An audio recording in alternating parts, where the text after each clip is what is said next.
Imagine being handed a wedding veil with one hand and a death sentence with the other. Not metaphorically.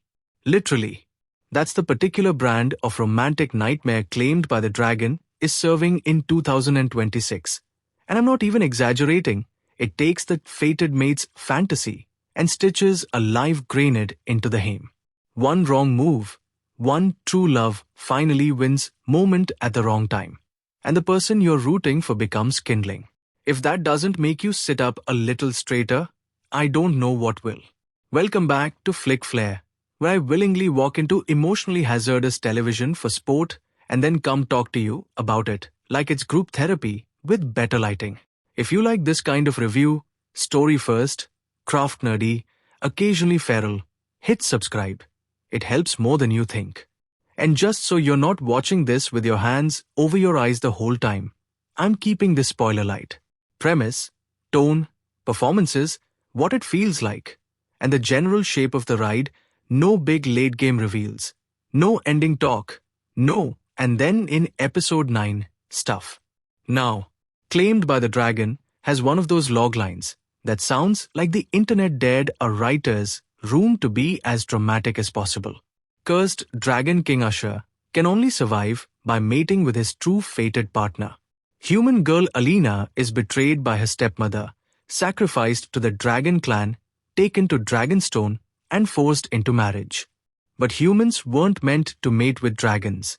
And here's the hook that makes the whole thing throb with tension. If Usher claims her virginity, the curse breaks, and Alina burns alive in his arms. So she's trapped in a marriage where consummation equals death, and he's trapped in a curse where survival equals killing the one person he's supposed to love. That's not a love triangle. That's a love bear trap. And if you're thinking, okay, so it's just going to be slow burn edging for 10 episodes, wait. The smarter choice this drama makes is that it doesn't play the tension as cute. It plays it as terrifying. The romance is not a spa day. It's a storm system. The first thing I need to give Claimed by the Dragon credit for is how quickly it establishes the emotional math. It doesn't just tell you, here's a curse. It keeps showing you what the curse costs. The story engine runs on a simple question that's actually brutal when you sit with it. What does it mean to love someone when the most natural expression of that love, the intimacy, the claiming, the we're finally safe, is weaponized against them? And here's the part that surprised me. It's not just Usher's dilemma that matters. Alina's dilemma is sharper. Because the obvious setup is girl needs freedom from Monster King, right? But the show pushes it into girl needs freedom from everyone. From the stepmother who turns her into an offering, from a clan that treats her like a cure, from a political structure that makes her body the bargaining chip, and yes, from a romance narrative that would love to tell her, just sacrifice yourself. It's poetic. So the question becomes, is she allowed to want love and still refuse martyrdom? Hold on to that, because the drama keeps poking that bruise. There's a particular vibe to Dragonstone that I really liked. And I'm saying vibe on purpose, because even if you strip away specific plot beats, the place itself feels like a character. The best fantasy romance settings aren't just castle but big. They have texture. Claimed by the Dragon leans into cold stone, high shadows, that sense of air that's too thin because the ceilings are too tall. And the sound design makes it feel like the building is always listening. You'll hear footsteps swallow into corridors. And then, just when your brain tries to relax, some distant, low, resonant rumble that could be thunder, could be a dragon shifting, could be Usher's curse breathing through the walls. And yes, I know how that sounds. Very, the castle is alive. But the craft sells it. The show knows exactly what it's doing with space. If you've ever watched a drama where the forced marriage premise gets romanticized too quickly, you're probably side-eyeing right now. Good. You should. The reason this one mostly works, is that it doesn't pretend the caution is sexy. The marriage is framed like a cage. Even when the visuals are lush, there's an edge of dread. And the camera language is doing a lot of that work. It lingers on hands not touching, on the distance between bodies, on the way a door closing sounds like a verdict. But here's the million-dollar question that the show dares itself to answer. Can it build a love story without smoothing over the power imbalance? Because it starts with a king and a captive. It starts with forced. It starts with curse. That's a minefield. And I'll say this carefully. Claimed by the dragon doesn't always walk through that minefield gracefully, but it does look down at the ground while it's walking. That's already more than some shows bother to do. Let's talk about Usher for a second, because cursed kings can be the most boring men alive if the writing leans on brooding is equal to depth. This character could have been a cardboard cutout with cheekbones. Cold, tragic, morally grey, growls a lot, stares into fireplaces. Instead, the performance, whoever's playing him, makes Usher feel like someone actively managing a hunger he hates. Not just sexual hunger, survival hunger, a curse that turns desire into a literal predator inside his ribs. And that changes the way you read every choice. When he's controlled, it's not because he's effortlessly noble. It's because he's afraid of what happens if he isn't. There's a moment early on, no specifics, don't worry, where you see Usher in a quiet room, and the camera holds on his face just long enough for the mask to slip. Not a tear, not a speech, just this tiny, involuntary flicker like his body is bracing for impact. That micro-expression does more than 3 pages of dialogue could. It tells you he's not just the danger. He's also someone living next to the danger all the time, like sharing a bed with a loaded weapon. Now swing to Alina. Alina is the kind of heroine who could have been written as pure victim, pure innocence, pure please save me. And I'm relieved the show doesn't trap her there. She's human in the best way. Scared, angry, adaptable, sometimes impulsive, sometimes strategic, and not always likable in the polished heroine sense. She has a self-preservation instinct that doesn't get painted as selfish. It's framed as sanity. And I need to say it, I'm so tired of fantasy romance where the woman's strength is just she sasses the king. Claimed by the dragon gives her a different kind of strength. It's not cute defiance. It's endurance. It's calculation. It's her learning what kind of no is safe to say, and when she has to save it for later. That's dark, but it's real, and the show seems aware it's playing in that territory. Okay, but do they have chemistry? Because you can have the best premise in the world, and if your leads look like they'd rather be doing their taxes than standing near each other, the whole thing collapses. They have chemistry. It's not bubbly. It's not bantercore. It's more like the Air Titans when they're in the same frame. It's chemistry with teeth. The kind where even a simple exchange, one of them offering a cloak, one of them refusing it, feels like a negotiation and a confession at the same time. And the show knows the audience is watching for that. It's stingy with physical contact, and that stinginess becomes its own language. When they do touch, again, staying general, it's not short like, look how hot. It's short like, this is dangerous. Skin equals consequence. Here's where I'm going to give you a vivid mini-scene, but I'm going to keep it in the realm of the show's typical staging rather than claiming a specific episode beat. Picture a torchlit hall in Dragonstone, the kind that makes everyone's shadow look like it has claws. Alina is standing still, too still, like she's forcing her body not to shake. She's dressed for a ceremony she didn't choose, fabric heavy on her shoulders like a hand. And the camera keeps cutting to Usher's hands. Not his eyes. His hands. You see them flex once, like he's resisting the instinct to reach. The music is low and almost absent, more like a pulse than a melody. Somewhere far away, you hear that subtle rumble again. And for a second, you can't tell if it's the castle settling or the dragon inside him waking up. When he finally steps closer, it's not triumphant. It's reluctant, like he's approaching a cliff edge. That's claimed by the dragon at its best. Romance shot as suspense. And if you're thinking, okay, but is it actually romantic? Or is it just misery with pretty lighting? Keep that thought. Because the show plays a very risky balancing act. It wants to be swoony and horrifying at the same time. One of the biggest thematic engines here, under all the fantasy mechanics is bodily autonomy. That sounds like a buzzword until you realize the entire curse is basically a horror story metaphor for what it feels like to have your body treated as someone else's solution.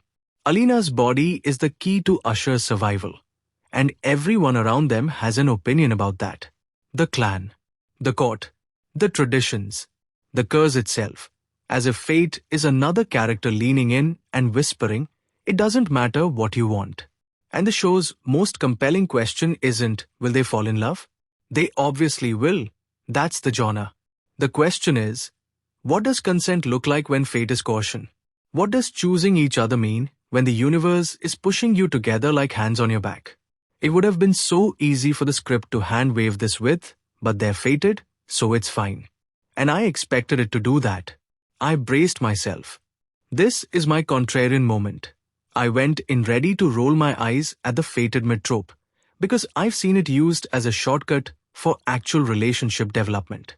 But this drama, surprisingly, uses fate as an antagonist more than a guarantee. Fate is not a bouquet here. It's a threat. Does it fully escape the trope's problems?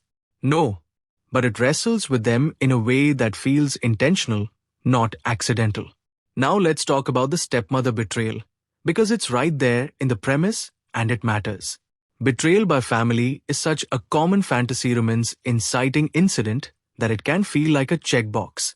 We need her isolated, quick, throw in an evil stepparent. But claimed by the dragon treats that betrayal as more than just plot fuel. It's an emotional wound that shapes how Alina interprets everything afterward. When you've been sold out by someone who is supposed to keep you safe, your brain rewires. You start to see care as a trap. So when Usher, this literal dragon king, offers her anything that resembles protection, she doesn't just melt. She flinches. And that flinch is the whole show, honestly. There's also something deliciously bleak about the idea that humans were never meant to mate with dragons. That line could be thrown away as fantasy lore, but it becomes a pressure cooker. It frames their romance as an unnatural act in the eyes of the world, which means every tender moment has a shadow. Even if they want each other, their bodies might not be compatible in a way that's survivable. And that's where the show gets smart about physicality. Even in scenes that are not explicitly intimate, it's always present. Heat, proximity, breath. The camera will hold on the space between their mouths when they speak, the way warm air fogs in colder rooms, the way Alina's skin looks too fragile in this harsh place. It's sensual without being explicit, and it keeps reminding you, closeness is not neutral here. But can a show keep that level of tension without exhausting you? That's the next trick. The pacing is interesting, in a good way and a frustrating way. The story engine is so inherently high stakes that the show sometimes doesn't trust quiet scenes. It will interrupt its own emotional intimacy with plot machinery, court politics, clan rules, ominous warnings, when all I wanted was to sit in the discomfort with the characters a little longer. And yet, I can't pretend I wasn't hooked. Because every time it slows down, it introduces some new angle of pressure. Not necessarily a twist you can summarize, but a shift in the emotional battlefield.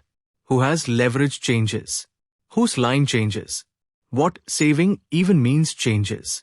You feel the ground moving under them. Here's a rehook for you. The most terrifying part isn't the dragon. It's the fact that everyone around them thinks they know what the right sacrifice is. And you can probably guess who they expect to pay it. Let me get into the performances more.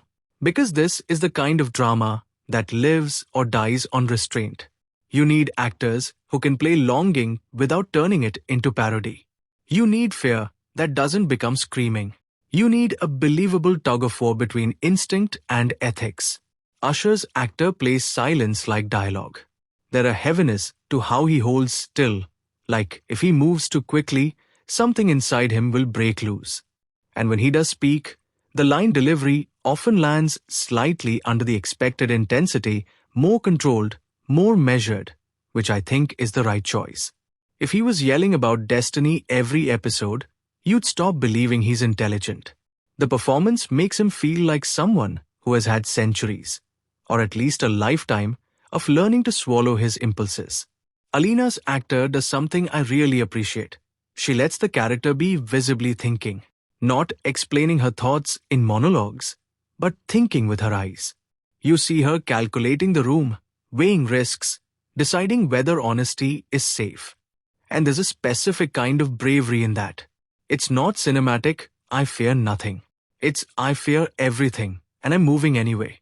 Also, can we talk about how hard it is to play a character who is both terrified and attracted and morally conflicted without making them seem inconsistent? That's a thin line. Alina's performance makes her contradictions feel like the point. Because that's what trauma does. That's what captivity does. That's what complicated desire does. It makes you want and not want the same thing at the same time. Okay, visuals. Claimed by the Dragon has a look. It's not neon fantasy. It's not glossy fairy tale. It leans into a cooler palette, stone grays, night blues, torch golds, then punctuates with warmth only when the story wants you to feel it. The warmth becomes emotional. A firelit scene isn't just pretty, it's a signal. This is when the characters are closest to honesty or closest to danger or both. The cinematography also likes framing people behind things. Veils, bars, curtains, doorways. It's visual imprisonment, but not in a cheap way. It's consistent. It makes you feel how often Alina is being watched, evaluated, measured for her usefulness. And the editing rhythm is surprisingly modern for a fantasy romance. It's not all sweeping shots and slow dissolves. There are sharper cuts in moments of panic, little stutters in pacing that mimic a heartbeat skipping. Then it'll switch to long takes when the characters are trapped in a conversation they can't escape. That push-pull keeps the tension alive. Now, the dragons. Because you can't call something claimed by the dragon and then give me two off-screen roars and a shadow on a wall. The show knows the dragons are a selling point, and it uses them as more than spectacle. Even when you don't see a full creature clearly, you feel their presence through sound design and environmental reaction. Wind shifting, torches flickering, distant vibrations. I will offer a gentle critique. Though, since we're being real, anytime the show pushes too hard into big visual effects, you can sometimes feel the seam. Not always, but occasionally, the weight doesn't fully land or the lighting doesn't perfectly match, and it pulls you out for a second. Not enough to ruin it, but enough that my brain goes, ah, yes, computers. Then I immediately feel bad, like I've insulted someone's child, and I go back to being immersed. But the practical side, the sets, the costuming, the texture of everything carries it. The fabric choices matter. Alina's humanness is often coded in softer materials and lighter movement, while the dragon coat feels heavier, structured, almost armor-like. The costumes aren't just pretty. There's social hierarchy you can wear. Here's the other big thing, music. The score doesn't oversing. It's not constantly telling you how to feel. It uses motifs, low, droning tones for the curse, something more fragile for Alina's private fear. And then when the romance swells, it doesn't explode into violence every time. Sometimes it just stops. It gives you silence at the exact moment you'd expect a musical cue, which makes the intimacy feel exposed. Like there's no soundtrack to hide behind. That's such a good choice for a story about vulnerability being dangerous. And since we're on sound, the show's use of breath is weirdly effective. You hear how characters breathe when they're trying to stay composed. Usher's controlled inhale. Alina's shallow exhale when she's about to say something she might regret. It's intimate in a way that feels almost too close, like you're eavesdropping on someone's nervous system. Now, I want to talk about something that could have made me drop the show if it handled it badly, the virginity as plot device element. Because that's in the premise. If Usher claims her virginity, the curse breaks, and she burns alive. Virginity is such a loaded concept culturally, and stories can get gross with it fast, either fetishizing it, moralizing it, or treating it like a magical seal. So how does Claimed by the Dragon handle it? Better than I expected, with caveats. The show frames virginity less as purity and more as a threshold of intimacy that triggers the curse. It's still a mechanism tied to her body, which is inherently fraught. But the narrative emphasis is more on the danger of consummation and the ethics of desire, not on protecting purity as a virtue. Still, there are moments where the dialogue dances close to that edge, where I wanted a little more care, a little more precision. Because the story is actually about consent and survival, and when you use the word virginity repeatedly, you risk dragging in cultural baggage the show doesn't always unpack. But the reason it didn't fully sew me is because Alina is not written as a prize. She's written as a person. She's allowed to be angry about the way everyone defines her by what can be taken from her. And when the show centers that anger, it earns its right to play with these themes. Here's a rehook, because this is where the drama really starts to separate itself from more generic fantasy romances. The hottest thing in this show is not temptation. It's restraint. And restraint, in a story like this, is basically an act of love. Let's talk relationship dynamics, because I know that's why half of you are here. The forced marriage setup gives them constant proximity. But the show doesn't pretend proximity equals intimacy. It uses that closeness to create a specific kind of tension. They're always negotiating boundaries. And that's where the romance becomes interesting. Not in the will they won't they sense, we know they will emotionally. But in the how do they build trust when the stakes punish trust sense. Usher's dilemma could have easily been written as I must have you to survive, which is inherently predatory. The show tries to pivot it into I refuse to survive at your expense, which is inherently romantic. That's a crucial difference. When Usher is at his most compelling, it's not when he's powerful. It's when he's choosing not to use power. And Alina's most compelling moments aren't when she's winning arguments. It's when she's honest about what she wants and what she fears, and she refuses to let either one cancel the other. She can want him and still say no. She can care about him and still plan an escape. That's not betrayal. That's agency. If you've ever been in a situation, romantic, family, work, whatever, where someone's needs were treated like they mattered more than your safety, this show might hit you in the chest in a very specific way. I didn't expect it to, but it did. There were scenes where Alina is being told, implicitly or explicitly, that her life is negotiable. And I felt this old, ugly anger rise up in me. Not because I've been sacrificed to a dragon clan, obviously, but because I recognize the emotional shape of that pressure. If you loved me, you'd do this. If you were good, you'd endure this. The show puts that manipulation in a fantasy setting, but it's not fantasy. And that's my personal confession moment. I guess I had to pause once. Not because it was too scary, but because it was too familiar in the emotional logic. That's when I realized the drama was doing something sharper than I expected. Now, we should address the tone. Claimed by the Dragon is not a comedy, but it does have occasional flashes of levity, usually in the form of side characters reacting like normal people would react to the insanity around them.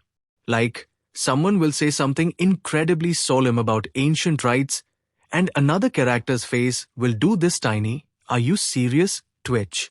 I appreciate those moments because they stop the show from drowning in its own perfume. Quick aside, the HR paperwork in Dragonstone must be insane. Yes, hi, I'm calling because my husband is a cursed dragon king, and if he kisses me too sincerely, I will ignite. Like, what form do you even fill out for that? Anyway, back to it. One of the riskier things the show does is play with the monster label. The premise literally frames Usher as the monster she's falling for. And Monster Romance is having a moment, clearly. But Claimed by the Dragon doesn't just use monster as aesthetic. It asks, who is actually monstrous here? The Dragon King with a curse he didn't choose, or the human systems that treat a girl like livestock? And I like that the show doesn't make the humans automatically the good guys. There's betrayal on the human side. There's cruelty that feels banal, bureaucratic. This is how things are done. That's often the most realistic villainy. People who don't think they're evil, they think they're practical. At the same time, it doesn't make the Dragon Clan a monolith either, at least in the way it's implied and set up. You can feel that there are factions, that there are people who want to use Alina as a cure, people who fear her, people who resent Usher's vulnerability, people who might be quietly sympathetic. The court politics don't need to be spelled out in exhaustive lore dumps to feel present. You can sense them in how characters speak around the truth. And that's important because it keeps the story from being just two people in love. It's two people in love inside a machine that wants to grind them into a solution. Now, I want to highlight a craft choice that I think is doing a lot of invisible work: blocking. The way scenes are staged physically. When Usher and Alina are in the same room, they're rarely placed comfortably. There's always a table between them, or a height difference, or a doorway framing one of them like a threshold they can't cross.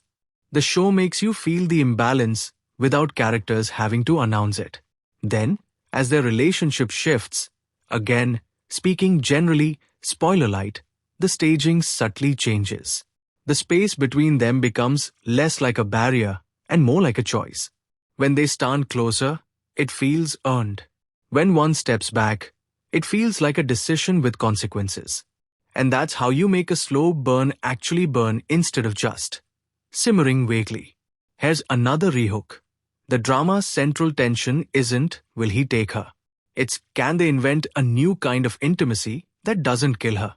That's a much more interesting question. And it's where the show's creativity gets tested. Because yes, if consummation equals death, then what counts as closeness? What counts as claiming? Is claiming only physical? Or is it emotional, political, spiritual? The premise sets up a binary, touch equals doom, but the show plays in the gray areas. It explores what it means to be bound to someone by force, and then try to turn that bond into something chosen. That's romantic in a very adult way. Not adult as in explicit, but adult as in complicated. Now, do I have criticisms? Of course. I'm not here to be a brochure. Sometimes the dialogue leans a little too hard into the solemn fantasy register. You know what I mean? It is written in flame and bone, the ancient laws demand. And I'm like, okay, we get it. The vibes are medieval Gothic. The best lines in the show are actually simpler. When characters speak plainly. When Alina says something like a human who is scared. When Usher admits something without poetry. That's when it hits hardest. Also, the show occasionally flirts with repetitive tension beats. There are only so many times you can stage they get close, then pull back because curse before you risk numbing the audience. The writers to try to escalate the context each time. New pressures, new consequences, new emotional reveals, so it doesn't feel like a total loop. But there were moments where I could feel the structure, approach, almost, retreat, anguish, repeat. The reason I'm not harsher about that is because, honestly, the theme demands some repetition. Trauma is repetitive. Temptation is repetitive. Boundaries get tested more than once. So the question becomes, does the repetition deepen or does it stall? And for me, it mostly deepens with a few stalls. Let's talk about Alina's internal arc, because in a setup like this, it would be easy for her to be purely reactive. She gets taken, she gets married off, she gets threatened, she responds. But the show hints at her becoming more proactive, more strategic. Not in a girl boss learns sword fighting overnight way, but in a she learns the rules of the cage way. There's a specific kind of empowerment that happens when a character stops asking, why is this happening to me? And starts asking, what can I do with what's happening? That's the shift I look for in these stories. Even if she can't physically escape Dragonstone immediately, again, not claiming specifics, she can still claim mental territory.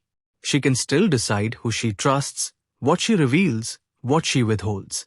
And Usher's arc, from what we're given and what the show sets up, is about redefining strength. Because being a dragon king in a clan like this probably means strength equals dominance. Strength equals taking. Strength equals not needing anyone. The curse humiliates that model. It makes him dependent. It makes him needy in the most vulnerable way. And the show plays that as both his greatest shame and his path to becoming someone worth loving. That's good writing. Dependency is scary. Love is dependency. The drama makes that literal. Now, can we appreciate how inherently dramatic true fated partner is when you don't treat it like a soulmate sticker? The show uses it to create paranoia. Because if Usher can only survive by mating with his true fated partner, then Alina isn't just a person. She's a potential answer. That means everyone around him has incentive to decide she's the one, whether or not she actually is. It means he has incentive to believe she is. It means she has incentive to doubt her own feelings, because what if it's just the bond, just the spell, just survival pressure? That's delicious. That's romantic horror. And the drama leans into that psychological instability. It asks, when does love become indistinguishable from desperation? When does a bond become indistinguishable from a chain? Here's a rehook that got me halfway through my watch. If Alina starts falling for him, is that her choice? Or the story's way of justifying her captivity? That's the ethical question hovering over every tender scene. And the show is brave enough to let you feel it. One thing I want to praise is how the show frames Alina's fear without infantilizing her. Fear is not weakness here. Fear is information. There's a difference between a character who's scared and a character who's written to be helpless. Alina is scared because she's in a terrifying situation. She is not helpless because she is paying attention. And Usher, importantly, is not written as misunderstood bad boy who just needs the right girl. That trope makes my skin crawl when it's done lazily. Here, the writing at least gestures toward the idea that he has to do real moral work. He has to choose restraint repeatedly.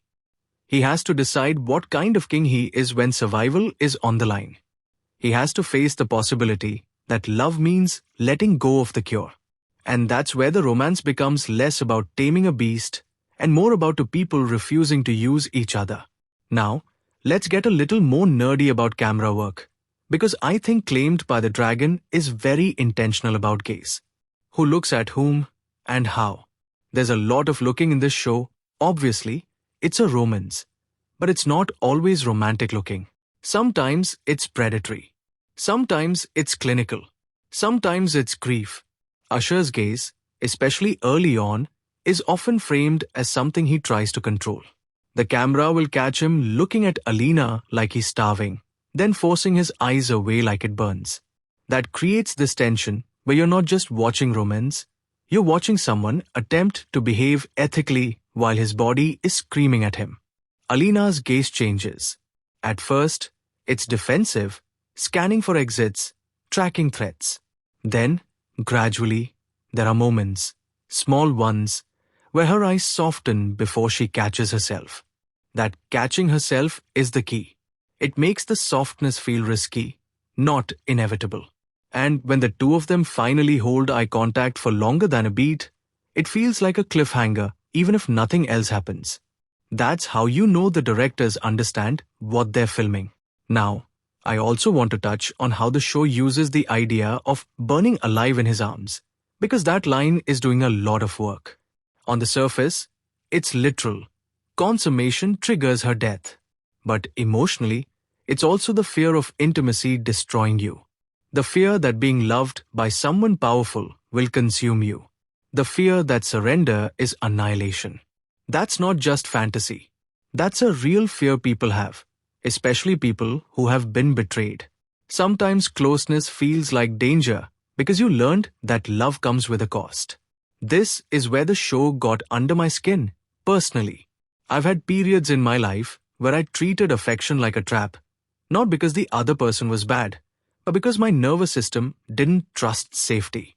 Watching Alina hover on the edge of wanting something and then stepping back like the floor might collapse. It's hard not to recognize that. Here's another rehook.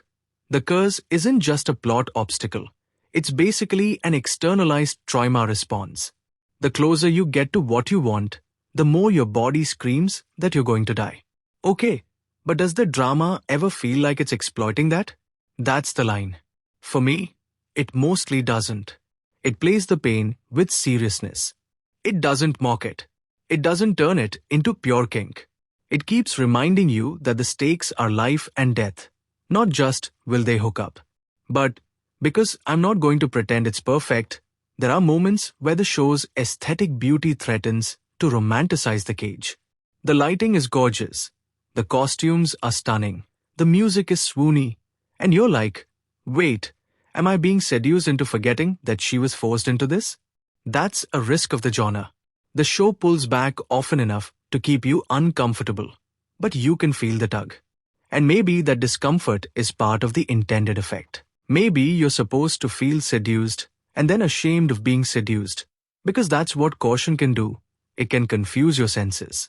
But that's me being generous. The safer critique is, sometimes the show is so pretty it almost softens its own brutality. Let's talk about supporting cast energy, even without naming specifics. The Dragon Clan members, guards, advisors, whoever fills the court, are staged in a way that makes Alina feel constantly outnumbered. They stand in symmetrical lines, they move like they've rehearsed, they watch like they're waiting for her to fail. That kind of collective presence is scarier than a single villain. It's society as antagonist. On the human side, the betrayal by the stepmother is such a clean emotional scar because it's intimate cruelty. Clan politics are abstract. Betrayal is personal. And the show keeps that personal wound alive as subtext. Even when Alina is dealing with dragons, you can feel that she's also dealing with the idea that home was never safe. That's why Dragonstone can start to feel, paradoxically, like it has the potential to become safer than her human life ever was. And that's a very upsetting thought, but also a very compelling one. Here's a rehook. What if the monster is the first person who doesn't lie to her? That's when the romance becomes a genuine emotional proposition instead of just a trope. Now, I want to highlight one of the show's best choices. It treats freedom as complex. In the premise, Alina must choose between freedom and the monster she's falling for. That sounds like a simple binary. Run or stay. But the show complicates what freedom means. If she leaves, is she free? Or is she just back in another cage? If she stays, is she choosing love? Or is she choosing the least dangerous prison? And for Usher, if he saves himself by breaking the curse, is he actually free? Or is he becoming the kind of king his clan expects, someone who takes what he needs, consequences be damned it? If he saves her, is he noble? Or is he just choosing a different kind of death? That's the kind of moral not I like in melodramatic stories. Give me the swoon, yes, but also make me squirm. The show also plays with the idea of claiming, which is loaded in Romance language. Claimed by the dragon is the title, and claiming is inherently possessive. The drama is constantly asking, is claiming someone ever loving, or is it always ownership? Can you be claimed and still be free? It's interesting because the title feels like it promises one fantasy, being chosen by the powerful monster, while the actual story keeps interrogating whether that fantasy is safe. It's like the drama is side-eyeing its own cover art. Now, because this is a YouTube drama review and not a dissertation, let me be blunt. The show is hot. Not just sexy scenes, hot. It's hot in the way that anticipation is hot. In the way that a near touch is sometimes more electric than a full embrace. The show milks that. It knows exactly how long to hold a shot of someone's hand hovering before pulling away. It knows how to let a line hang in the air like a dare. But it's also deeply sad. And that mix is why it works. If it was only sexy, it would feel shallow. If it was only sad, it would feel punishing. The combination makes it addictive. Let me describe another generalized type of scene the show does well. The private conversation in a too large room. You know the one. Two characters standing far apart, voices low, because the walls might have ears. The camera keeps them both in frame, small against the architecture, to show how insignificant they are compared to the system trapping them. Then, slowly, one of them steps closer. Not because they're giving in, but because they're finally telling the truth. The score fades out. You hear cloth shift. You hear a breath catch. And the dialogue gets simpler, almost raw. It's not, "I burn for you." It's something like, "I don't know what to do." And that's the moment you realize the show is not just flirting with you. It's asking you to care. That's where I found myself leaning in. Now, I promised humor without being mean-spirited, so here's a gentle jab. Fantasy romance loves a dramatically evil stepmother. It's like an industry requirement.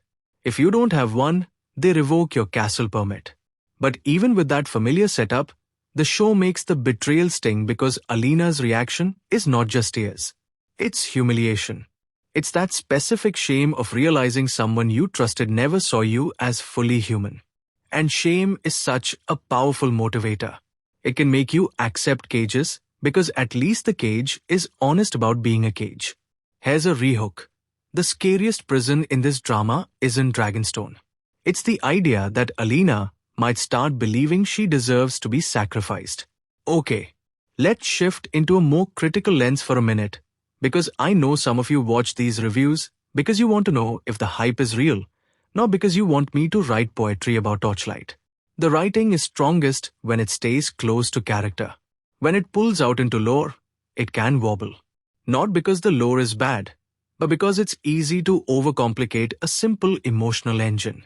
The premise is already loaded. Sometimes adding another layer of ancient rules say this, prophecy says, that can feel like the show is decorating a cake that's already rich.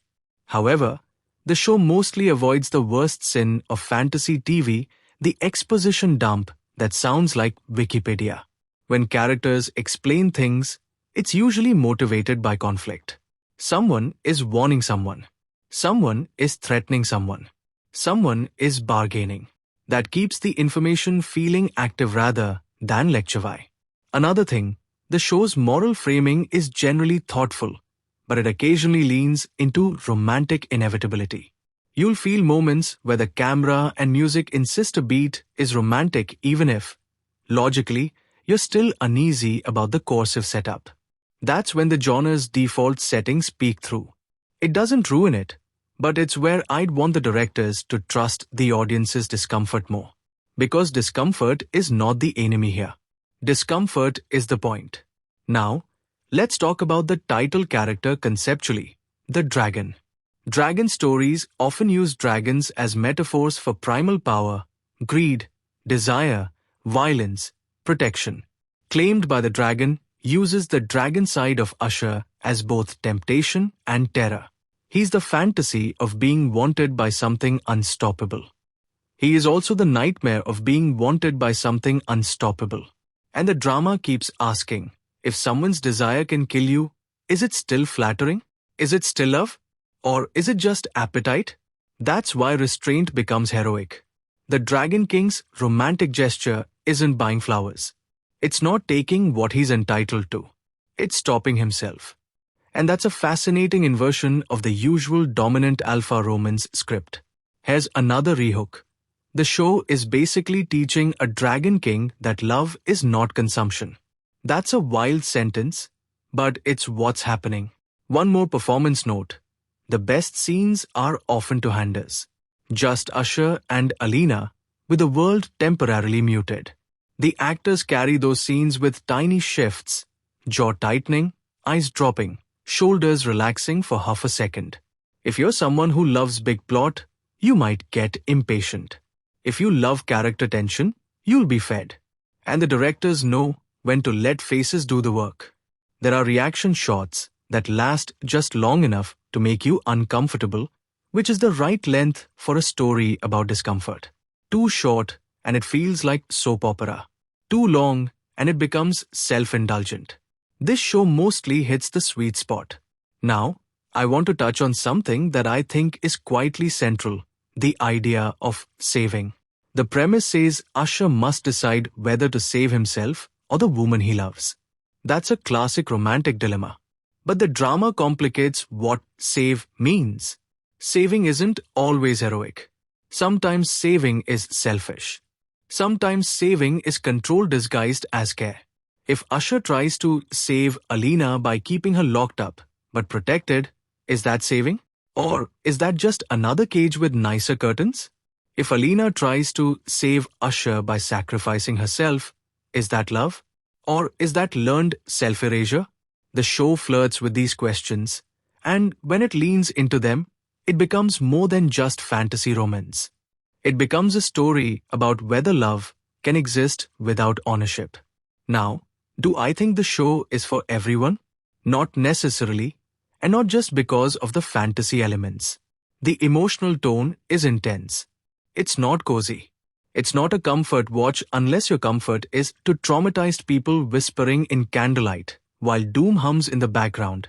Which, listen, no judgment. We all have our thing. If you're sensitive to coercive romance setups, you should approach with caution. The show does not treat the forced marriage as cute. It treats it as a violation. But it still uses that setup as the foundation for a love story, and that can be complicated to sit with. And maybe that's why it stuck with me. Because it doesn't let you consume the fantasy without tasting the poison underneath. Here's a rehook. The drama's biggest gamble is asking you to root for a relationship that could literally turn lethal at the moment it becomes real. And somehow, you do. Let's go back to craft, specifically lighting. Dragonstone is lit like a place where warmth is rationed. Torches and fires create pockets of gold, but the corners remain cold. That's such a simple visual metaphor for the romance. Brief warmth surrounded by threat. When Alina is alone, the light often feels harsher, more exposed. When she's in a protected moment, emotionally, not necessarily physically, the lighting softens, shadows become less jagged. Color grading also keeps skin tones slightly muted, which gives the world a drained, haunted quality. It's not glossy romance. It's romance under siege. And the camera movement is often slow and deliberate, like something stalking. Even in conversations, you'll get subtle creeping pushes, as if the curse is always inching closer. It makes the whole show feel like it's moving toward an inevitable collision, which is exactly the feeling you want from a premise like this. Sound design again. The low-frequency stuff is doing so much. You might not consciously notice it, but your body does. That's what makes certain scenes feel tense even when nothing happens. Your nervous system is being played like an instrument. Now, about the writing of Alina's choices. The premise says she must choose between freedom and the monster she's falling for. The key word is choose. Does the show actually give her choices? Or does it just pretend she has them? This is where I land in a nuanced place. The setup is inherently coercive, so her range of options is limited. But within that limitation, the show does try to give her moments of decision. Small, meaningful ones. What she reveals. When she lies. When she bargains. When she refuses. When she softens. Those are choices. And the show frames them as such. But I also can't ignore that the central premise still hinges on her being forced into a marriage and placed in constant danger because of someone else's curse. That's the fantasy engine. And it's what makes the story juicy, but it's also what makes it ethically prickly. The reason I'm still on board is because the drama doesn't ask you to forget that prickliness. It keeps it in the room. It lets Alina be angry. It lets the romance be complicated. It lets Usher's love be tainted by the fact that his survival is entangled with her body. And honestly, that's more interesting than a clean, safe romance. Here's another rehook. The show's most romantic promise isn't he'll protect her. It's he won't use her. That's rare. And it's why the story feels different even when it's using familiar tropes. I also want to talk about the idea of true fated partner and how it can create identity crisis. If you're told you're someone's fate, what happens to your selfhood? Alina is not just Alina in this story. She becomes the bride, the sacrifice, the cure, the human, the one. Those labels threaten to swallow her. Part of her arc is clawing back personhood from the roles assigned to her. Usher has a parallel crisis. If he can only survive through fated mating, is he still a king with agency? Or is he a puppet of the curse? Power is supposed to mean choice, and the curse strips that away. That's why he feels trapped too, even with all his status. The show's best scenes are the ones where both of them acknowledge that trap without making it a competition. Not, I'm more trapped than you. But we're both trapped, and that means we could either hurt each other or help each other. That's the emotional heart. And yes, the drama does indulge in some swoony fantasy lines. It would be lying if it didn't. But when it earns those lines, they hit. When Usher says something that sounds like devotion, it lands differently because you know devotion costs him. It might cost him everything. Now, what about momentum? Does the show keep you clicking next episode? For me, yes, mostly because each episode, speaking generally, tends to end with an emotional hook rather than just a plot hook. It's not always someone got stabbed. It's someone made a choice they can't take back, or someone revealed something that changes the relationship, or someone crossed a line.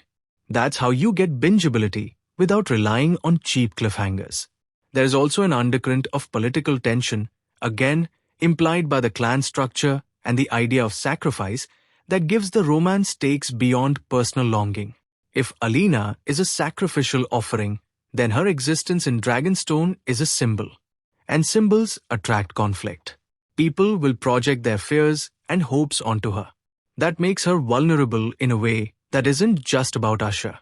And Usher, as king, is not free to just run away with his feelings. His body is cursed, his rule is public, his choices ripple through a clan.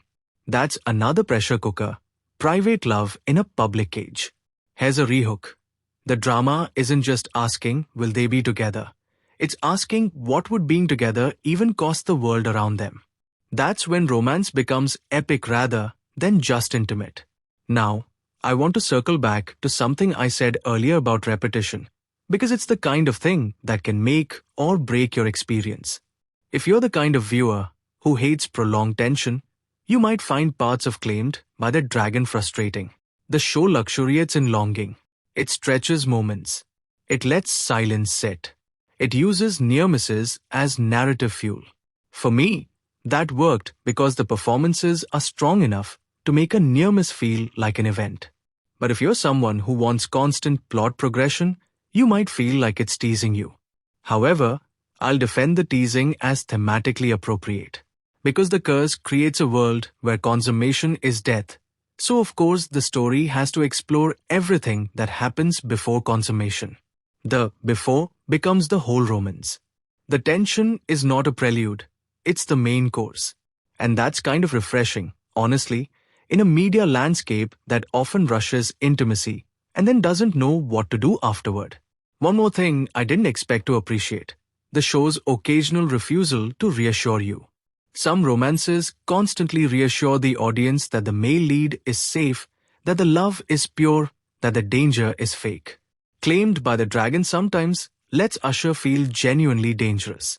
Not in a he's secretly evil way. Again, I'm not spoiling anything, but in a his nature and his curse make him volatile way. That keeps the stakes honest. And it keeps Alina's fear rational. She's not being dramatic. She's responding to reality. Here's another rehook. When the male lead is literally a dragon king, the fantasy is power. But the romance only works if he chooses powerlessness where it matters. That's the paradox the show is built on. Let me give another small personal reaction, because I think it matters. I found myself rooting for their emotional intimacy more than any physical payoff. Like, I didn't care about when will they finally, as much as I cared about when will they finally trust each other enough to tell the truth. That's a sign the show did its job.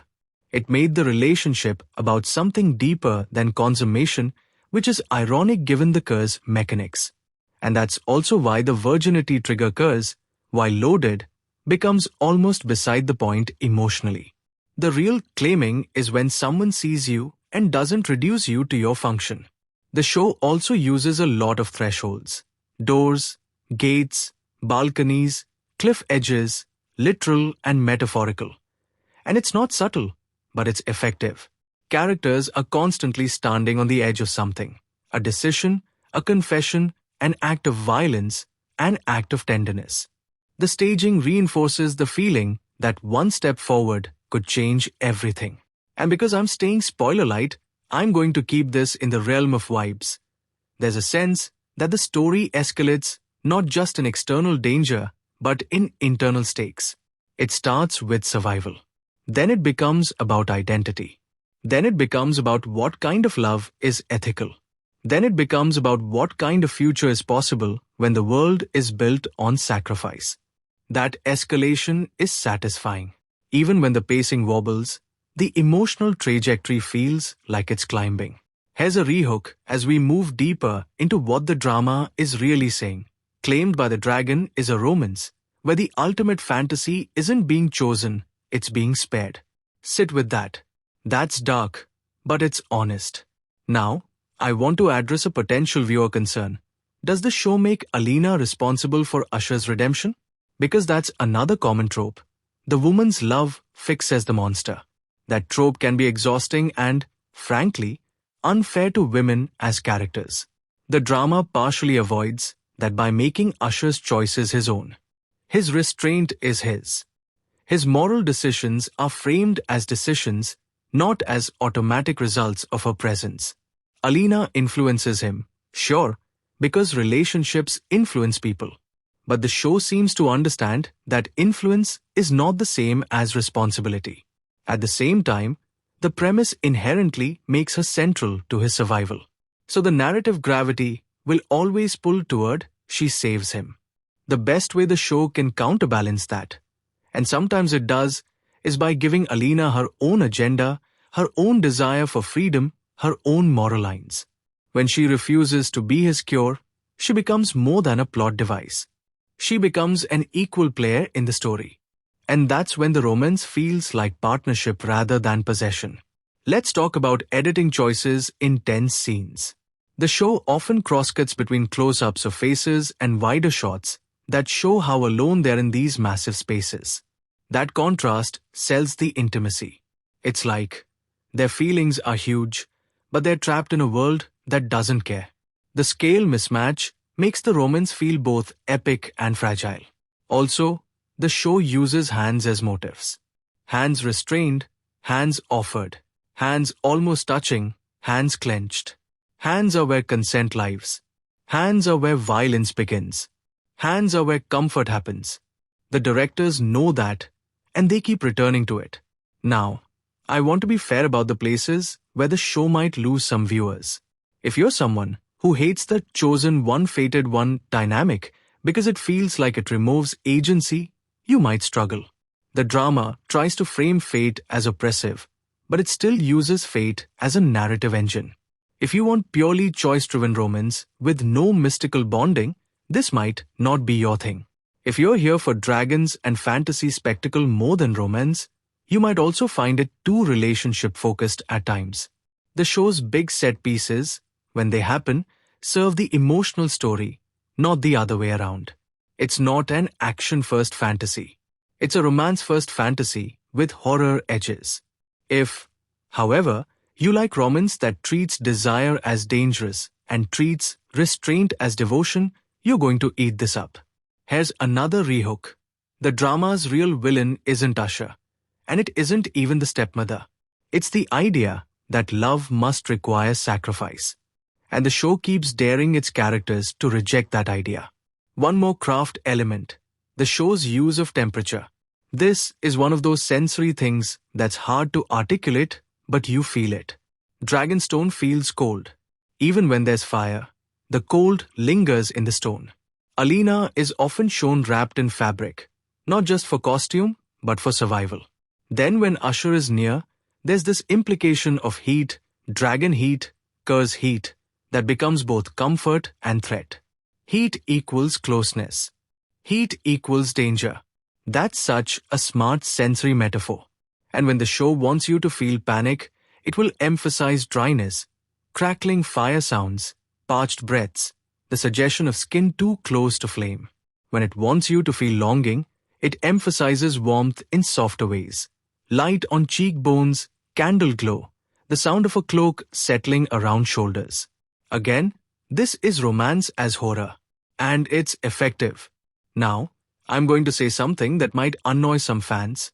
I don't think Claimed by the Dragon is at its strongest when it leans into kingly dominance. Those scenes can be fun, sure, but they're also the most generic. The show becomes more unique when Usher is stripped of that dominance by the curse and forced into vulnerability. When he's just another person trying not to hurt someone. That's the core. If the drama ever becomes, look how powerful he is, it risks losing its thematic spine. Because the whole point is that power without restraint is monstrous. Alina's resistance also feels more meaningful when it's quiet. When she refuses in a way that doesn't get applause. When she holds her ground without theatrics. The show understands that sometimes the most radical act is simply not consenting to be used. Here's a rehook. The romance is not built on grand gestures. It's built on small refusals to cross lines. And that's why it feels intimate instead of performative. I want to mention something about the show's emotional honesty. A lot of fantasy romance dramas are afraid of ugliness. They want everything to be aesthetically pleasing even when it's painful. Claimed by the Dragon, while still very pretty, allows moments of emotional ugliness. Anger that doesn't look cute, fear that doesn't look delicate, desperation that doesn't look romantic. That makes the characters feel more real. It also makes the romance feel earned because it grows in messy soil. Now, let's talk about the concept of monster she's falling for. Monster romance often plays with the idea that the monster sees the heroine as special. But Claimed by the Dragon complicates that Usher doesn't just see her as special. He sees her as dangerous to him emotionally because she makes him want something he can't ethically take. She becomes a mirror for his morality. And Alina's attraction isn't framed as she loves danger because it's exciting. It's framed as something more unsettling. She is drawn to someone who understands captivity. She is drawn to someone who is also trapped by something bigger than himself. That shared trap becomes a bridge. Is that healthy? Maybe not. But it's compelling. And the show doesn't present it as clean. Here's another rehook. Sometimes the most seductive thing is not being chased. It's being respected. The drama knows that, and it uses it like a weapon. Now, if I keep going, I could start drifting into territory that feels like spoilers. So I'm going to stay in the lane of overall arc vibes. The show seems structured around a series of escalating moral tests.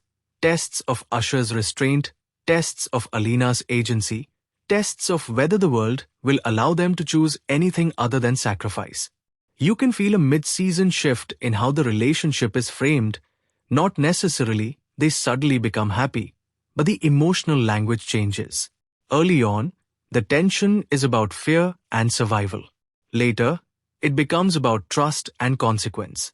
The show starts asking less, will she escape, and more, what does she actually want? Which is a more interesting question. Because escape is external. Want is internal. And the more Alina admits what she wants to herself, not just to him, the more dangerous everything becomes. Because wanting is what the curse preys on. The curse turns desire into a threat. That's cruel. And dramatically, it's delicious. Here's a rehook. The show makes you root for love while making you fear what love will trigger. That's a rare kind of tension. And it's why the episodes don't just slide out of your brain when they end. Let's touch on the moral landscape around Usher. He's a king, which means people around him have agendas. Some will want him cured at any cost. Some will want him weak. Some will want Alina gone. The show uses that to keep the romance from becoming too insular. Even if Usher and Alina are trying to build something private, the world keeps intruding. And the intrusion is often subtle. It's not always assassins bursting through windows. Sometimes it's a look from an advisor. Sometimes it's a ritual expectation. Sometimes it's a reminder that Alina is being watched. The result is that intimacy feels stolen. And stolen intimacy always feels sharper. You feel every second they get. Now, I want to address something that viewers might debate. Is Usher a green flag male-led? In a normal romance, we talk about whether he respects her, communicates, takes accountability. In this romance, he's also a literal dragon king with a survival curse that ties to her body. So the usual checklist gets complicated. I'd say the show is intentionally constructing him as someone trying to be a green flag in a narrative that wants him to be a red flag. The curse pushes him toward consumption. The clan pushes him toward entitlement. The genre pushes him toward dominance. The story's emotional heart pushes him toward restraint. That internal conflict is the character. If he was just good, he'd be boring. If he was just bad, the romance would be unbearable. The tension is that he's capable of monstrousness and terrified of it. And Alina isn't written as someone who fixes that fear. She's written as someone who demands he confront it. Here's another rehook. The sexiest thing Usher can do in this drama is admit he's not safe. That honesty is the first real intimacy. Okay, I'm going to slow down for a moment and talk about how the show made me feel, not just what it did. Claimed by the Dragon gave me that rare, anxious swoon feeling. You know when you're melting and tensing at the same time? Like, I want them to hold hands. And also, if they hold hands, will the world explode? It's the emotional equivalent of leaning toward a flame because it's warm while knowing you can get burned. And the show sustains that without turning it into a joke. It doesn't wink at the audience too much. It lets the stakes be sincere. I also found myself unexpectedly protective of Alina. Not in a patronizing way, but in a please don't let the story treat her pain as aesthetic way. And because the show often centers her perspective, her fear, her choices, I felt like it was on her side more often than not. That matters. In stories like this, whose side the camera is on is everything. Now, if you're a newcomer to fantasy romance dramas, Claimed by the Dragon is both a great entry point and a potentially intense one. It uses familiar tropes, forced marriage, cursed king, sacrifice, fated mate, but it twists them into something sharper. It's not just hot monster boyfriend. It's hot monster boyfriend who is actively trying not to kill you with his love, which is a sentence I can't believe I just said into the air. But it's also a story about a woman being asked to become a solution. And watching her resist that, even while she falls, is compelling. Here's a rehook. If you've ever felt like love demanded you disappear, this drama is going to poke that wound. And then maybe, if it's brave, it'll offer a different ending to that story. I'm not saying it does, I'm saying it's trying. One more thing I appreciate. The show doesn't rush forgiveness. Betrayal by her stepmother is not something Alina just gets over because she met a hot dragon king. The wound stays. It colors how she trusts. It colors how she interprets kindness. That psychological continuity makes the character feel consistent. And Usher's curse isn't just a plot timer. It's a constant pressure that shapes his identity. He's not just waiting for the cure. He's living with the fear that he will become the thing he hates. That's compelling tragedy. Now, a word about romantic dialogue. The show's romantic lines work best when they're understated. When it goes too purple, it risks parody. But when it lets the romance be spoken in simple terms, I won't hurt you. Tell me what you want. I can't. Those kinds of lines. It lands because the context makes them enormous. In a normal romance, I won't hurt you is bare minimum. In this romance, it's a vow against fate. And that's why the show works. It turns basic human decency into epic romance, because the world is structured to deny decency. Here's another rehook. The most radical act in Dragonstone isn't rebellion with swords. It's tenderness without ownership. That's the real rebellion. I'm going to end this portion of the script here, not because I'm wrapping up, no verdict yet, no need bow. But because the next thing I want to talk about is the way the drama's latest stretch reshapes what freedom looks like. And that gets into territory where even spoiler-light commentary needs a little more careful phrasing, especially around the story's major turning points, and how the curse logic starts to tighten around both of them, not just around Alina. Because once you notice that shift, you can't unsee how the show has been quietly setting up through the way Usher's control starts to look less like power and more like fear, and the way Alina's fear starts to look less like helplessness and more like preparation. And the really interesting question becomes what happens when preparation turns into action, when wanting turns into choosing, and when choosing finally demands a price that neither of them can pay with someone else's body, but only with their own. And that's where Claimed by the Dragon becomes something more than a gothic romance and starts feeling like a story about whether love can survive without sacrifice when sacrifice is the only language the world speaks. And I want to sit in that for a second before I go any further, because the show doesn't just escalate stakes, it changes the shape of what we think the stakes even are. And that pivot is where a lot of people will either fall completely in love with it or start to feel the strain of its own intensity, because it asks you to keep rooting even when rooting feels like complicity. And that's a bold thing for a drama to ask of its audience when it's still trying to be seductive at the same time. And the tension between seduction and ethics is exactly where my brain kept lighting up like a warning sign while my heart kept leaning in anyway, which is, honestly, the most dragon curse experience possible if you think about it, wanting what might burn you. So let's talk about how the show visually and emotionally primes you for that shift without announcing it. Because it's not done with a big sign that says new arc, it's done in glances, in the way rooms feel smaller, in the way silence starts to sound less romantic and more like a countdown, in the way even the warmth of fire stops feeling comforting and starts feeling like a reminder of what could happen if they forget themselves for even a moment. And that creeping transformation is where the craft gets really interesting, because it means the show isn't just telling you a story, it's conditioning your nervous system alongside the characters' nervous systems. And once you realize that, you start watching differently. You start noticing how often the camera refuses to give you relief, how often it frames hope as something fragile that might snap if you touch it too hard. And that's where I want to go next, because if Claimed by the Dragon has a secret weapon beyond the premise, it's the way it makes hope feel dangerous enough that you treat it like contraband, like something you're not allowed to carry openly in Dragonstone, like something you have to hide in the folds of your sleeve while everyone around you pretends they don't see it. And that's such a specific emotional flavor that I don't want to rush past it, because it's also where the romance stops being just will they and becomes should they, and not in a preachy way, but in a visceral way where your stomach answers before your brain does, where you feel the wrongness and the rightness wrestling in the same breath.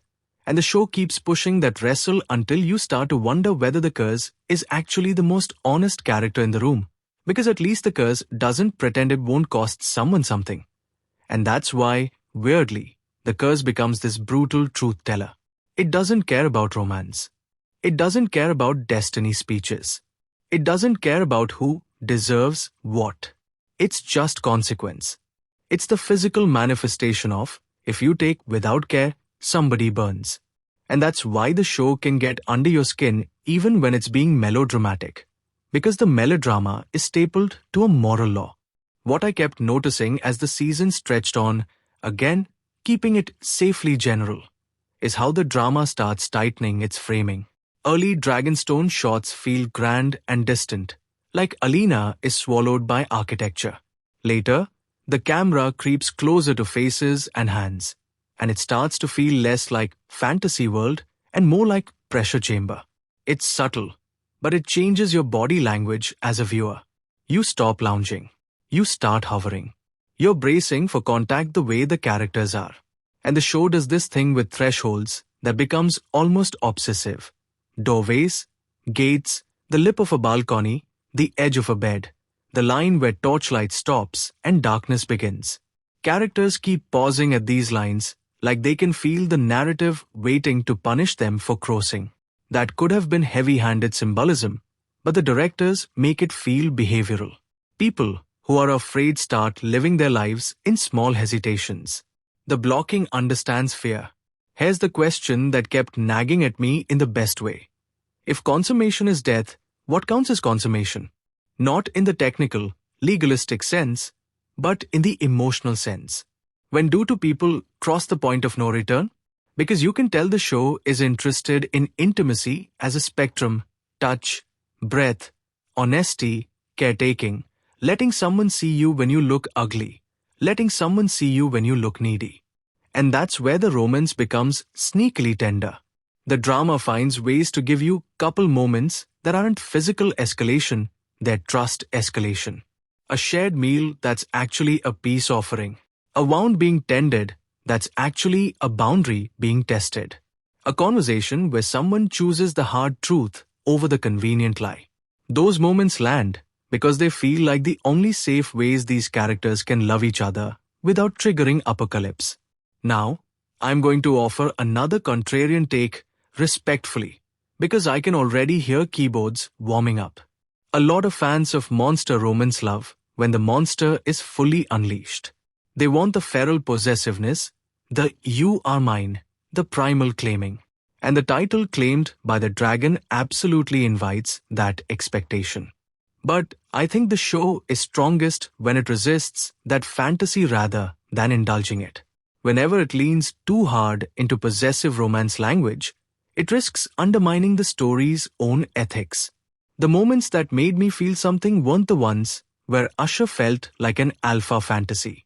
It was when he looked like a man quietly deciding to starve rather than eat what he didn't earn. That might disappoint viewers who want the more unapologetically dominant flavor. But it's what makes this drama feel like it has a spine. And speaking of spine, can we talk about how the show treats Alina's desire? Because it would have been easy, lazy, even to write her as only afraid, only resisting, only morally pure. That would make the situation cleaner for the audience. Bad king, good girl, she escapes, the end. But the premise explicitly says she's falling for him. So the show has to honor that attraction without making it look like she's enjoying caution. That's difficult writing, and it mostly pulls it off by letting her attraction be complicated and intermittent. Not a switch flipped, more like an unwanted warmth in the middle of winter, comforting, suspicious, hard to trust. The show gives her moments where she feels something and then looks almost angry at herself for feeling it. That's psychologically believable. When you've been betrayed and traded, your emotions don't line up neatly with your values. Your body can react before your mind approves. Here's a rehook that reframes the romance in a way I don't think the marketing would dare. Claimed by the dragon is less a girl is claimed, and more a girl refuses to be claimed, and somehow that refusal is what makes love possible. One thing I appreciated is that the show doesn't make Alina's freedom purely physical. Yes, there's the obvious idea of escape from Dragonstone. But the drama starts to suggest that freedom is also the ability to define yourself outside other people's needs. That's why her conversations, especially when she's alone with Usher, carry so much weight. Every time she asserts a boundary, she's reclaiming narrative control in a story designed to strip it from her. And Usher's arc starts to rhyme with that. His curse is basically an emperor-sized humiliation, a king who cannot survive without someone else. It forces him to confront the lie of self-sufficiency. And if you've ever watched powerful men on screen, you know how rarely they're allowed to be dependent without being mocked. This show doesn't mock him for it. It frames dependency as a crucible. Like, what kind of person are you when you need something? That's a question that hits harder than any dragon roar. There's also a quietly smart choice in how the show frames the clan. The Dragon Clan is this looming collective force, but it's not always presented as cackling evil. Often it's presented as tradition, procedure, the way things are done. And that's scarier because it's normal. The show understands that systems don't need to snarl to be violent. Sometimes they just proceed. And Alina, as a human in that system, becomes an object lesson, a test case, a bargaining chip. And the show keeps showing you how people talk about her when she's not in the room, or how they talk around her when she is. That social dehumanization is portrayed with a chilling calmness that made me want to throw something at the screen politely, with consent, into a pillow, because I am an adult. Here's the thing, though, the show's depiction of Alina's captivity is one of its strengths, and also one of its risks. Strength, because it doesn't sanitize what it means to be trapped by power. Risk, because it's still building a romance on top of that trap. The reason I stayed with it is because the drama repeatedly returns to the question of choice. Not just does she choose him, but does she get to choose anything at all? And whenever it centers that question, the show feels honest. Whenever it forgets that question for the sake of swoon, it wobbles. Let's zoom in on how the drama handles touch, because this is the show's entire battleground. There's this consistent choreography of almost. Almost a hand on a shoulder. Almost a brush of fingers. Almost a kiss. Almost leaning in. Then the tiniest recoil, not always dramatic, sometimes barely visible. Like someone remembered the rules of gravity at the last second. And the way the show shoots those almost moments matters. It doesn't cut away too fast, which would make it feel like a tease. It holds long enough for you to feel the ache of restraint. Then it often cuts to a consequence, not a literal punishment necessarily, but a shift in the atmosphere. A rumble, a flare of heat, a tightening of breath.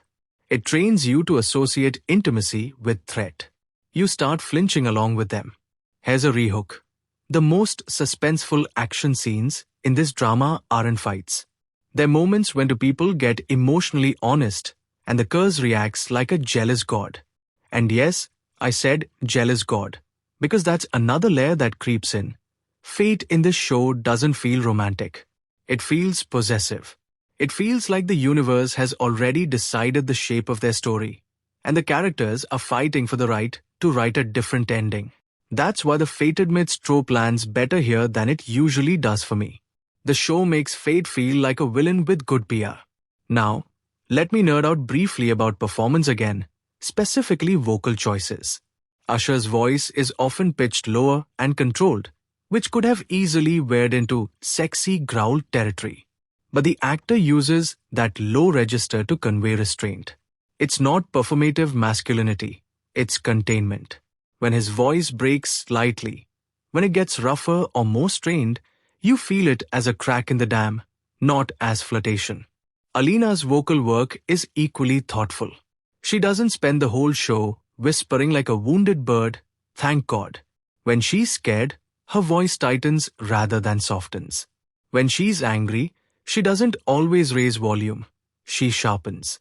That makes her feel more dangerous than she's supposed to be as a captive bride, which is exactly the point.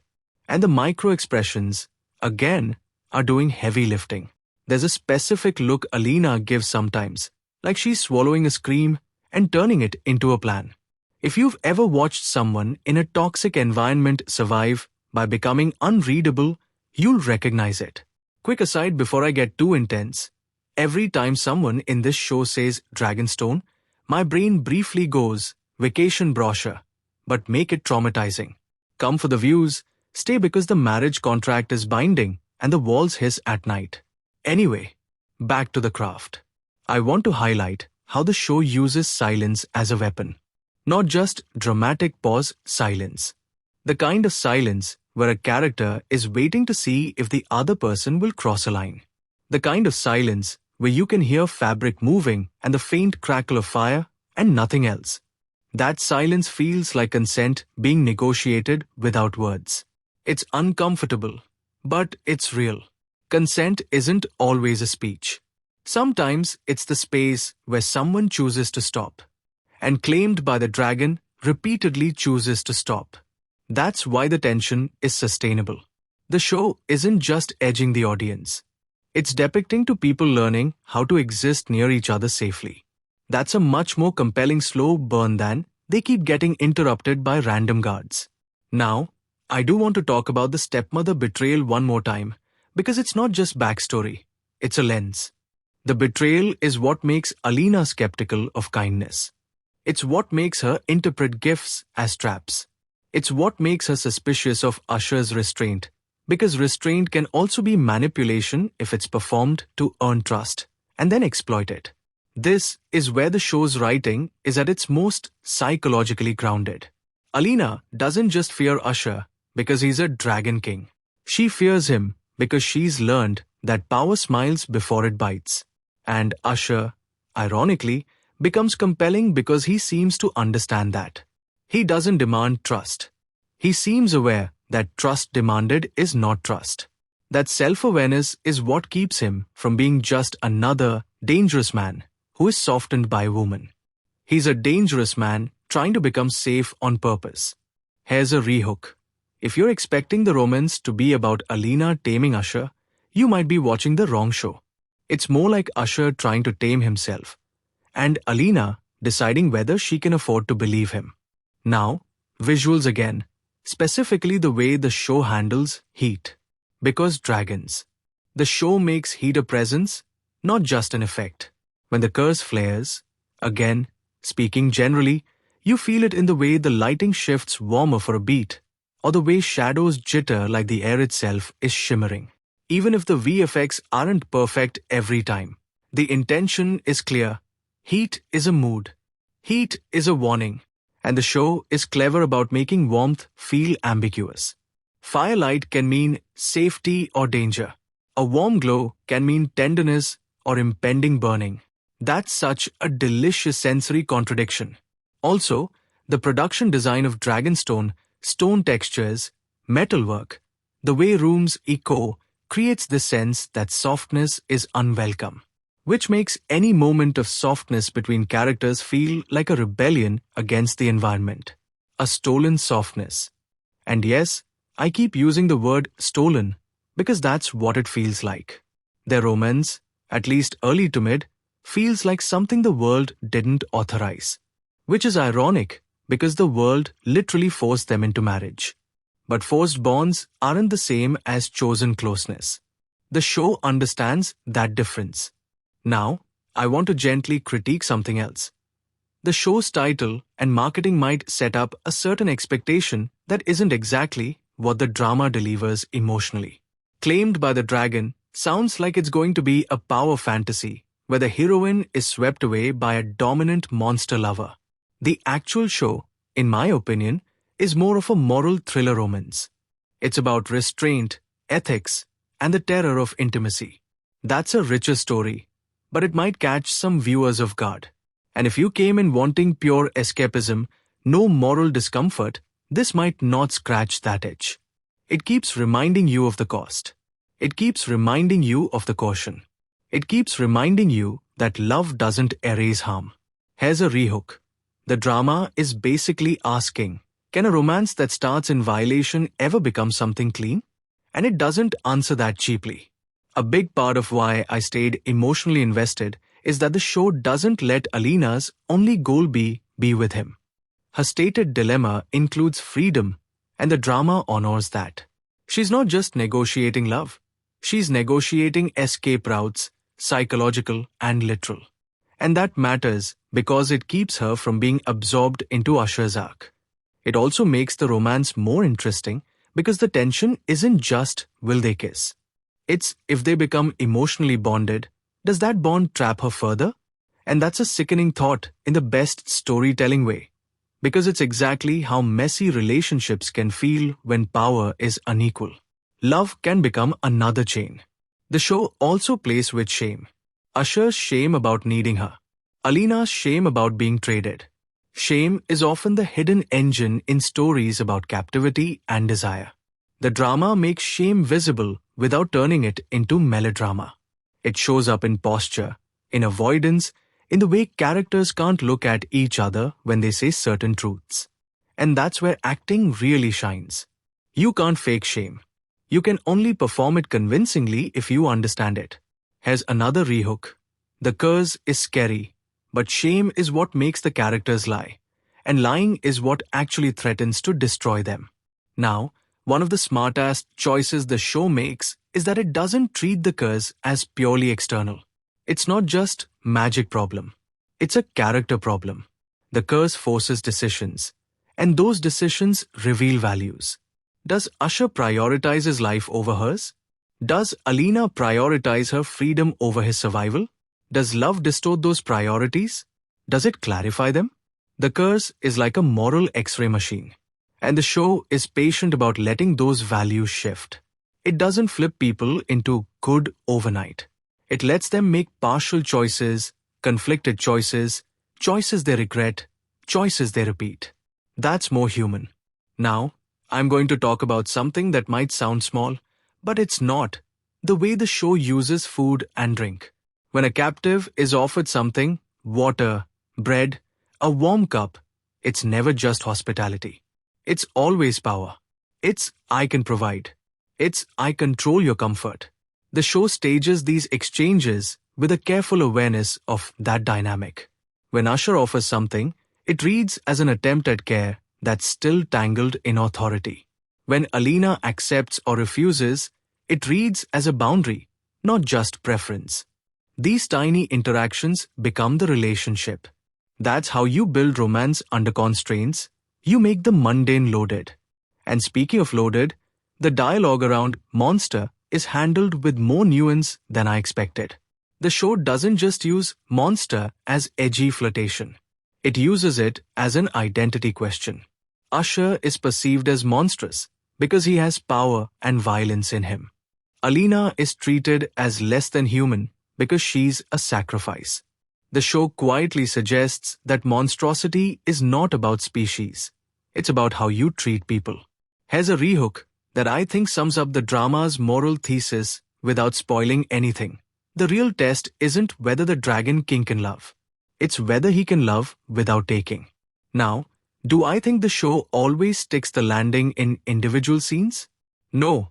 There are occasional moments where a side character will deliver information in a way that feels a bit too plot needs this, or a ritual concept will be introduced with a kind of solemnity that feels like it's trying to distract you from the fact that it's not fully explained. The lore sometimes feels like it's gesturing at depth rather than fully embodying it. But here's the thing. I don't actually need the lore to be airtight if the emotional logic is airtight. And for me, the emotional logic is what kept me watching. The show is not asking you to solve a magic system like a math equation. It's asking you to feel a moral trap. And that moral trap is clear. If Usher saves himself through consummation, Alina dies. If he doesn't, he dies. If love is real, it demands sacrifice. But the show's subtext argues that maybe love shouldn't demand sacrifice. Maybe the world demanding sacrifice is the problem. That's not a small theme. That's basically the theme of every society built on exploitation. The show just puts dragons in it. Here's another rehook. You think you're watching a cursed romance, but you might actually be watching a story about refusing to be currency. And that's why Alina's arc, even more than Usher's, is what I carried with me. Because she is the one being traded. She is the one whose body is the key. She is the one who has to decide whether love is worth risking herself when she spent her whole life being told herself is negotiable. There's a particular kind of dread that comes from realizing your survival is inconvenient to other people's plans. This show captures that dread without needing to show constant violence. It shows it in the way people look at her like she's a tool. It shows it in the way tradition becomes a justification for cruelty. And Usher's love, at its best, is framed as recognition. He sees her as a person, not a cure. That's the romance. Not he wants her, but he sees her. Now, I want to talk about the show's handling of sexuality in a broader sense, because the premise is explicitly sexual. Mating, virginity, claiming. But the show doesn't feel pornified. It feels tense and sensual. Yes, but it keeps returning to the idea that sex without safety is not romantic. It treats the possibility of sex as terrifying because it's lethal. That creates this interesting inversion. In most romances, sex is the proof of love. Here, abstaining becomes the proof of love. The show is basically saying, if you love someone, you don't risk their life for your pleasure or your survival. That's kind of radical for a genre that sometimes glamorizes, I couldn't control myself. Here's a rehook.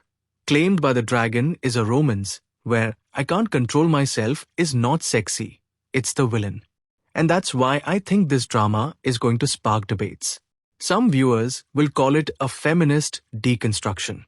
Some will call it still too entangled in coercive fantasy. Both can be true depending on what you focus on. The show is walking a tightrope. It's trying to critique a trope while still benefiting from the trope's heat. And to be honest, I have respect for the attempt. I'd rather watch a messy, ambitious romance that's trying to interrogate its own foundations than a polished romance that never questions what it's selling. Now, I want to give credit to the show's emotional pacing. When it wants you to feel longing, it slows down. When it wants you to feel fear, it tightens. When it wants you to feel moral nausea, it holds you in a scene just long enough for you to realize nobody is coming to rescue her. That's a cruel but effective rhythm. Also, the show knows when not to show the dragon fully. This is a classic trick. What you don't see is often scarier than what you do. By keeping the dragon presence more atmospheric at times, sound, shadow, vibration, it makes the dragon feel like a force rather than a creature. And since the dragon is also metaphorically ushers hunger and curse, that works. You don't need a perfect CGI beast to feel a hunger in the room. You just need the actor to look like he's fighting himself. And he does. Here's another rehook. The dragon isn't just outside Usher, it's inside his choices. That's why the romance feels like a moral battle, not just a forbidden attraction. Now, I'm going to lean into something a little poetic, but I promise I'll keep it grounded. There's a recurring feeling in this drama that love is being smuggled, like it's contraband. Like it's illegal to be gentle in Dragonstone. And the show stages gentle moments like crimes. Quick, stolen, checked over the shoulder, punished by anxiety. That staging does something fascinating. It makes the audience complicit. You start wanting them to steal more.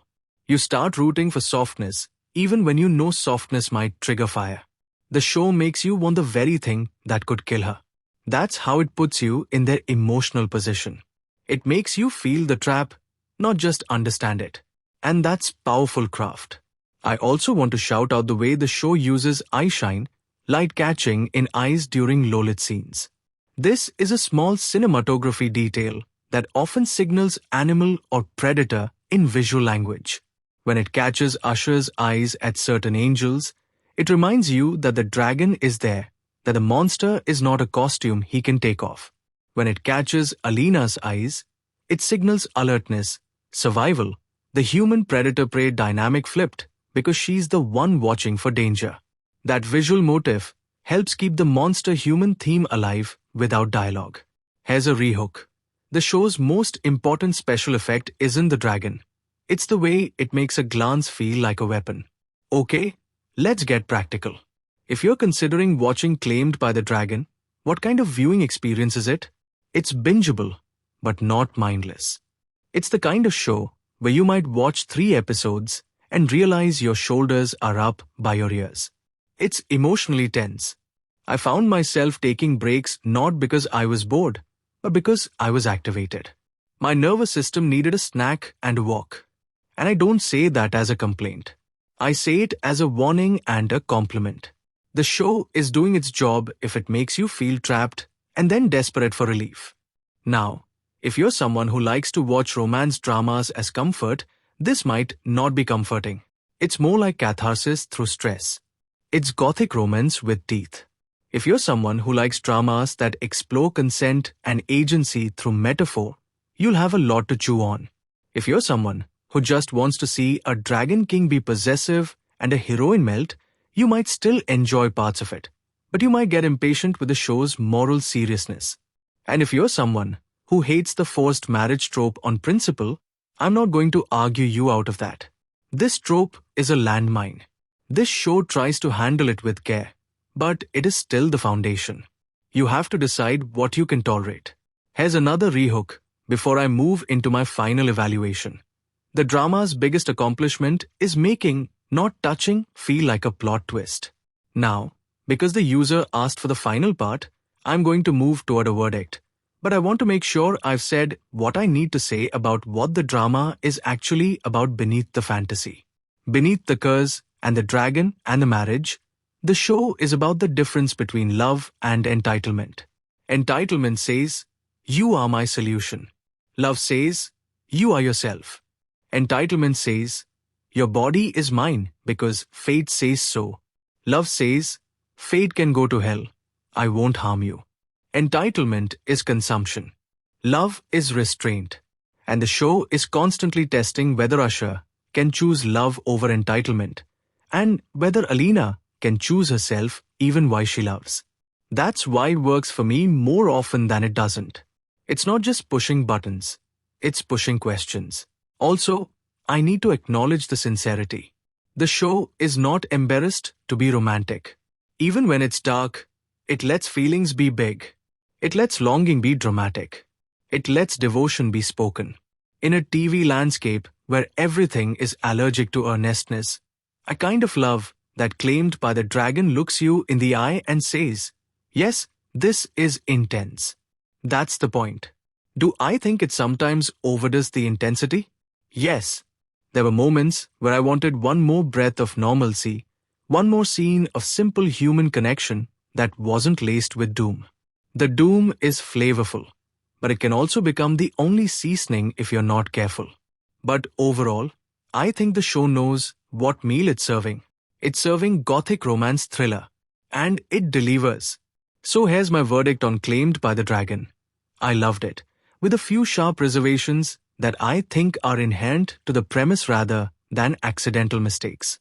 It's gripping, sensual in a way that's actually suspenseful, and emotionally thoughtful in a genre space that often takes shortcuts.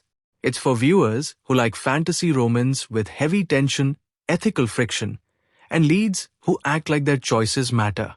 It's for people who enjoy slow-burn chemistry built on restraint rather than constant physical escalation. It's also for anyone who likes their romance a little haunted, beautiful, yes, but aware of the shadows. If you should skip it, skip if forced marriage setups are a hard no for you, even when the show tries to interrogate the harm. Skip if you want light escapism, cozy romance, or straightforward, fated mates fluff with minimal moral discomfort. And skip if you're mainly here for action spectacle over character tension. This is not an action-first ride. If you watched Claimed by the Dragon, tell me in the comments where you landed on the central dilemma. Were you rooting more for freedom, for love, or for some impossible third option the show keeps teasing like a cruel little dare? And if you want more long-form reviews like this, you can support the video with a like and share it with a friend who also enjoys being emotionally stressed on purpose. Because that's the magic trick this drama pulls. It makes tenderness feel dangerous, and then it makes you chase tenderness anyway, like warmth in a cursed castle you were never meant to survive.